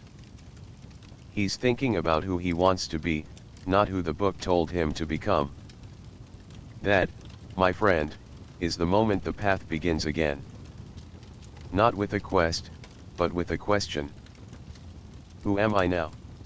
There's a quiet beauty in falling apart. Not the dramatic kind. Not the weeping in the rain or screaming into the void. No, the real kind. The kind where the pieces of who you were start slipping through your fingers like sand and you don't try to catch them. You just watch, and wonder what comes next. That's the place Finn found himself in. No more Enchiridion, no clear map, no sword that solved everything, and perhaps most frightening of all, no goal, no evil to destroy, no prophecy to fulfill, no destiny calling him. Just the open road and the echo of who he used to be. At first he wandered physically, yes, across strange lands and hidden corners of Ooo. But more importantly, he wandered inside, through his memories, his regrets, his doubts. Each step forward was heavy with the weight of everything he didn't know anymore. He remembered his younger self, that bright-eyed boy so eager to be the good guy who saw the world in black and white, who clung to the Enchiridion like it was gospel. He smiled at that boy and mourned him a little because part of growing is saying goodbye to the person who needed certainty, who needed someone else to tell him what was right. But that goodbye, it hurt. Some of the deepest wisdom Finn ever gained wasn't written in any book. It came from those long silent moments after failure. From the battles that ended in confusion instead of triumph, from the friends who walked away. From the times he looked in the mirror and didn't like who he saw. And then slowly something new began to form. Not a replacement for the Enchiridion, but a different kind of guide. His heart. It was always there, of course, but before it had been filtered through rules, through the pressure of being a hero, through the fear of letting people down. Now, stripped of all that, he could finally hear it. And it didn't speak in grand declarations or ancient wisdom. It whispered. Be kind. Try again. Listen more than you speak. Let people be complicated. Let yourself be complicated. It was messy, uncertain, sometimes contradictory. But it was real. And in that messy, living wisdom, Finn began to find his way again. Not by seeking out battles, but by showing up for others. By sitting with Fern when no one else could understand him. By accepting that Princess Bubblegum's perfection was a facade. By choosing peace when war was an option. He didn't always get it right. And that too became part of his growth. Mistakes weren't signs of failure anymore. They were proof he was still learning. Eventually, this new philosophy, this unspoken, ever-evolving truth, became stronger than the Enchiridion ever was because it was his, written not in ink, but in experience, not carved in stone, but whispered between friends. He even began to mentor others like Sweet Pea, a child once touched by pure evil, now growing into something gentler. Finn didn't teach him swordplay or ancient codes. He taught him how to be present, how to be honest about fear, how to walk your own path even when others don't understand it. That's the funny thing about shattered paths, they don't disappear. They expand. They force you off the trail and into the wilderness, into places the map never showed. Into parts of yourself you never knew were waiting. Finn's journey beyond the Enchiridion wasn't the end of his heroism. It was the beginning of something deeper. Something the old book never could have prepared him for. A life not lived in pursuit of glory, but in quiet service, in listening, in loving, in being. Picture him again, now if you will, older, no longer a boy, not quite a man. He stands in a quiet field, watching a new day rise. The sky is pink and gold. A gentle wind moves through the trees. There's no monster, no quest, just breath, and peace. Not the peace of ignorance, but the peace that comes after the storm, the kind you earn. His sword hangs on his back, but he hasn't used it in weeks. The Enchiridion, if he still has it, stays closed. Its wisdom no longer needed. Because now, when Finn faces a challenge, he doesn't ask, what would the book say? He asks, what feels true? And somehow that question always leads him home. And yet there are moments, rare and quiet, when Finn still feels the pull of the old ways. A tattered corner of a forgotten scroll. The wind brushing past him just right like it did before a battle. The flicker of torchlight in a cavern that whispers of lost secrets. Sometimes he wonders what would have happened if he'd followed the Enchiridion's path all the way to the end. If he had resisted the fall, if he had clung tighter to that crumbling idea of heroism, would he have become something greater? Or would he have lost something essential? That question never gets a clear answer. But maybe it doesn't need one, because what he has now, what he built after the fall, is richer than any prophecy could have imagined. It's not just about him anymore. It's about the friends who helped him grow. Jake with his boundless heart. Marceline who showed him how to sit with pain. Who reminded him that joy can be found in the smallest of things. Even Ice King, or rather Simon, who taught him what it means to live with regret and still reach for redemption. Each of them broke the mold. Each of them let go of who they were supposed to be. Each of them showed Finn that identity is not a destination, it's a dance. The Enchiridion in all its faded grandeur once spoke of absolute truths. Now Finn knows that truth can be soft and flexible and born in the quiet space between people who care. That's the legacy he carries now. A new kind of guidebook, invisible, unwritten, but no less powerful. He carries it when he helps a stranger find their way home. When he forgives someone who hurt him, when he chooses to rest, not out of weakness, but wisdom. And though he doesn't talk about it often, he still dreams of the Enchiridion now and then. But in his dreams, it no longer rests on a sacred pedestal or glows with heavenly light. Instead, it sits on a small dusty shelf, a child's drawing tucked between its pages, a blade of grass pressed in like a bookmark. The cover is cracked, worn, loved, and awaits not to be worshipped, but remembered as the thing that led him to the edge and taught him how to leap. Because that's the real heart of this story. Not the fall, not the fight, not even the wisdom gained, but the leap. The moment he let go of everything he thought he had to be and dared to see who he already was. Not a chosen one, not a perfect knight, not a flawless hero, just a boy who loved his world, who made mistakes, who kept going anyway. And in that choice, that gentle, persistent choice, Finn became something more.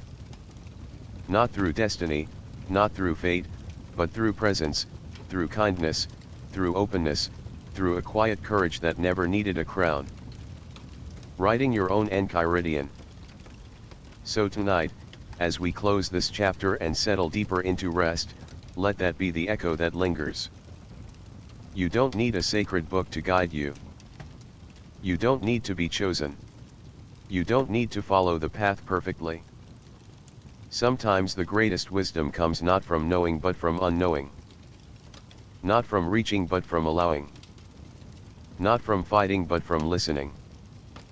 Just like Finn who broke the rules, fell from grace and found in that fall a truth even more powerful than the one he thought he'd lost.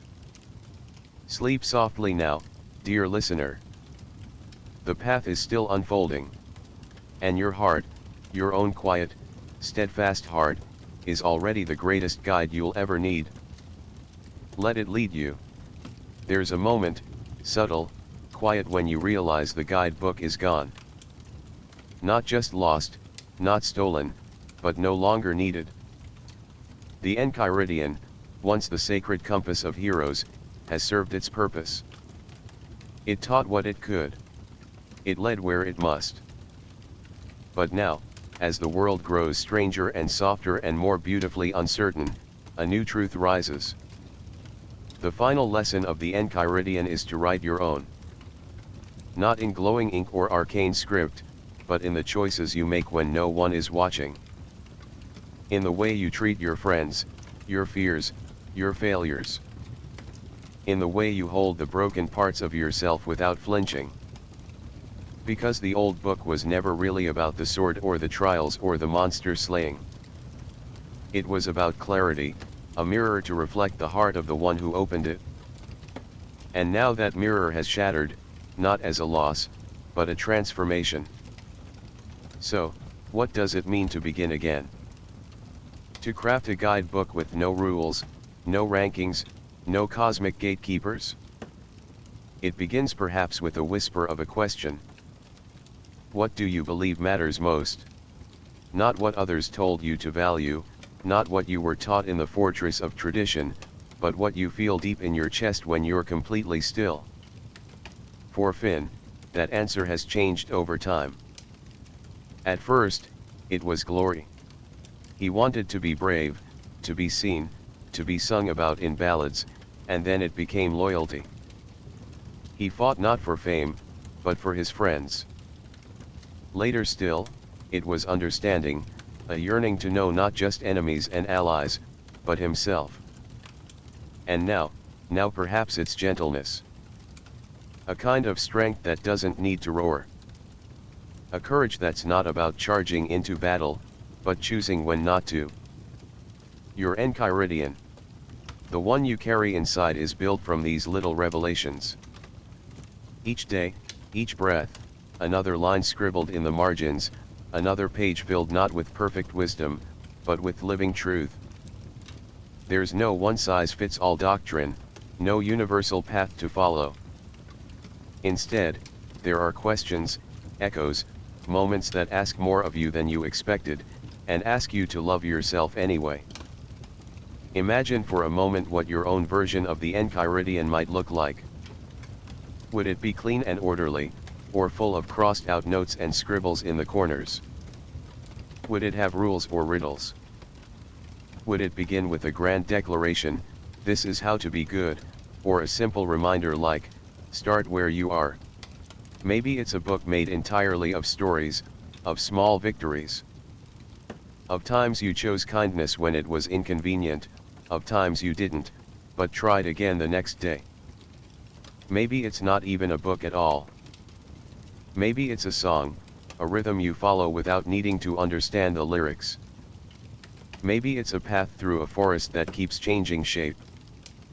Maybe it's silence. Because sometimes the deepest truths don't arrive as thunder or prophecy. They arrive as a breath, a held hand, a tear that falls and isn't wiped away. The Enchiridion was written in a different age. An age of destiny, of monsters, of kingdoms to save. But you, like Finn, live in the age after. The age where the most important journey is inward. Where the final lesson isn't found at the peak of a mountain, but in the way you rise from your bed. In the way you speak to yourself when you fail. In the way you forgive someone who forgot to say sorry. So tonight as you rest, let this be the beginning of something new. You don't need the old book anymore. You are the author now. And every soft, uncertain, beautiful thing you choose to carry forward. That's your next page. There's a moment in Adventure Time when Finn doesn't pick up his sword. Not because he's too weak. Not because the enemy has already fled, but because he's changed. The boy who once saw every problem as a battle now sees another way, a quieter, braver way. One where empathy matters more than victory.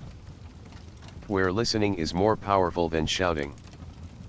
Where letting go can be a form of strength. And in that small choice, we see something extraordinary. We see a page written in real time, a passage of a new Enchiridion forming not from ink, but from heart. Because you see, the truest hero's guide is never static. It evolves. It bends and breathes with you. Even in your worst moments, even in the choices you regret. In fact, those very cracks, those stumbles and bruises might just be the most sacred parts. They show you where the light got in, where growth was possible, where you didn't give up. That's a lesson no ancient tome could ever fully teach. You have to live it. And in OOO, we watch that lesson unfold again. Again and again, with Marceline letting go of centuries of pain and choosing to love. With Simon accepting the weight of memory and identity and daring to heal, with BMO who never needed a manual at all, just curiosity and kindness and a sense of play. Every character is writing their own Enchiridion. Now imagine you're holding that book again. Your book in your hands. It's weathered, slightly glowing at the edges. There's no lock on the cover. No password required. You open to the first page and it doesn't start with a proclamation. It starts with a question. What do you love? And what are you willing to protect?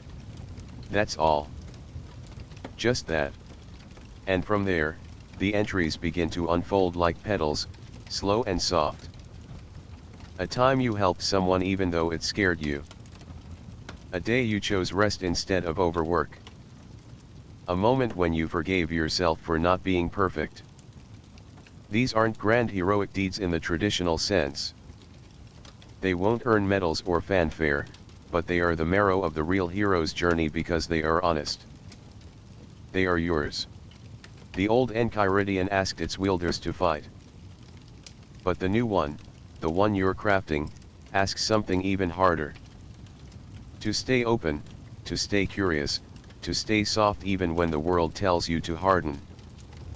In that way, every bedtime becomes a kind of ritual, a soft closing of a chapter, a moment to reflect on the lines you've written today, even if they're messy or unfinished or full of doubt. And when you wake up, you get to start again. A new page, a new chance, a new word to shape your story. The final lesson then isn't final at all. It's ongoing. Unfolding more a melody than a map. Something you feel more than follow. And maybe that's why the Enchiridion was allowed to fall, to break, to be misused, lost, rewritten, because its time had passed. Its rigidity was never meant to last forever. Heroes now must be more than brave. They must be kind, thoughtful, whole. And those qualities can't be taught in a single book. They come from living with intention, from listening deeply, from daring to believe that your story, yes, yours, is worth telling. Not because it's perfect, but because it's true. So now we ask, what would your Enchiridion look like? It might not have gold trim or a magical lock. Maybe it's a wrinkled journal with coffee stains. Maybe it's the quiet voice in your chest that speaks only when the world is still. Maybe it's just a collection of choices.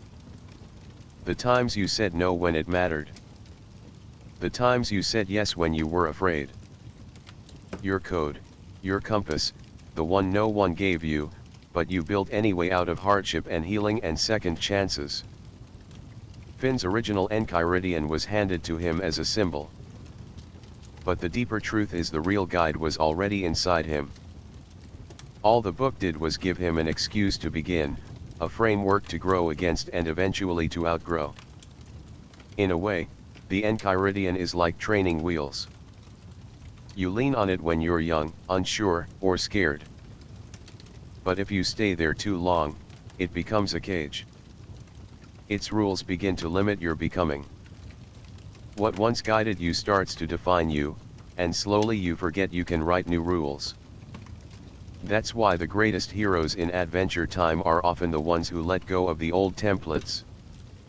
Marceline when she stopped running from who she used to be.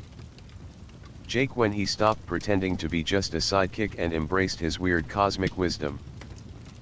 Even Princess Bubblegum, who slowly shifted from controlling her world with science to trusting the relationships within it. None of them had a manual for that. They had to learn to listen not just to the world, but to themselves. They had to get comfortable with uncertainty. That's the hardest part. The old Enchiridion promised clarity. Do this, don't do that. Fight evil, be good, stand tall. But the new one, Your Own, acknowledges how messy real life is. Sometimes there's no clear villain. Sometimes your fear is the dragon. Sometimes doing the brave thing means crying in front of someone when you'd rather stay silent. No glowing sword for that. No spell, just you. And still, that's enough. The Enchiridion, as we once knew it, bound in leather, laced with magic, marked by heroes, was always symbolic. It was never the point. It was a prop for a much more personal journey. Because every great story is, in the end, a mirror. It reflects your values back to you, your beliefs, your hopes, your contradictions. And slowly, gently, it helps you see what kind of character you are. Maybe you've been a villain in someone else's tale. That's part of the book, too. Maybe you've failed more times than you've succeeded. Another page. The point isn't to erase those parts. It's to accept them, to include them. Because your Enchiridion isn't a list of triumphs. It's a record of growth. And growth is jagged. It's nonlinear.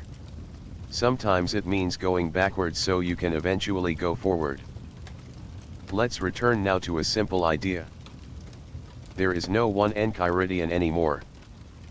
Not since the multiverse shattered. Not since the old heroes faded into myth. The true guidebook lives now in each person.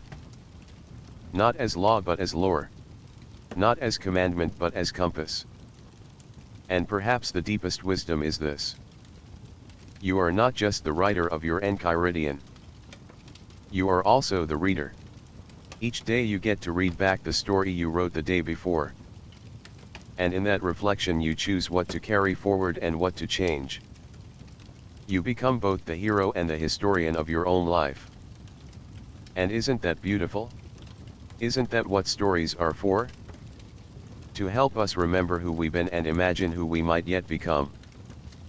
Tonight, as you lie in the gentle dark, imagine a page turning softly. No rush, no deadline, just the feeling of possibility unfolding. The world may be strange. The rules may be broken. But your pen still works. Your hand is steady. The story continues. And you, dreamer, listener, hero, you are still writing. So what does it look like to finish your Enchiridion? Here's the truth. You don't. That's not a flaw. It's the point.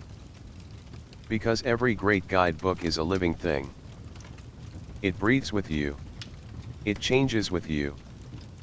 It learns from your mistakes, grows from your regrets, and gleams quietly in the light of your resilience. Even Finn, after all he'd been through, the monsters, the wars, the heartbreaks, didn't reach a moment where he closed the book and declared, "I'm done." Instead, he evolved. He asked better questions. He let go of needing a perfect answer. And that was the final lesson. You don't need to be a flawless hero. You don't need to follow every rule. You just need to be willing to begin again, to wake up tomorrow and write one more page. And if that page is messy, if it's blank, if it's scared, that's okay. It still belongs. Every page belongs. Even the ones you wish you could tear out. Even the ones that are written in the dark. Because here's the secret that no enchanted book ever tells you. You're not trying to become some idealized version of a hero. You're just trying to be more you than you were yesterday. More honest, more awake, more kind. The Enchiridion started as a test of heroism, a list of tasks and trials meant to measure your worth. But maybe real heroism doesn't come from trials. Maybe it comes from what you do after when no one is watching. When there's no medal. When the story isn't grand, but small. A quiet moment, a second chance, a forgiveness you weren't sure you had the strength to offer.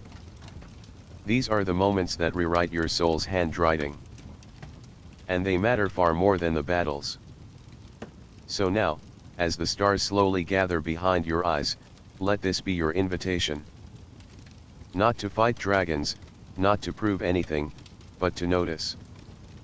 To listen to the soft voice beneath all the noise, the one that says, I'm still here. I still believe in something. Maybe you don't know what that something is yet. That's okay. The page is still blank. You get to decide what to write. You always have. If you were to open your personal Enchiridion right now, what would be on the first page? Not a rule, not a commandment. Just a reminder, something simple, something true. It might say, it's okay to be lost sometimes. Kindness is more important than being right. Every ending is the start of something else. Or maybe just keep going.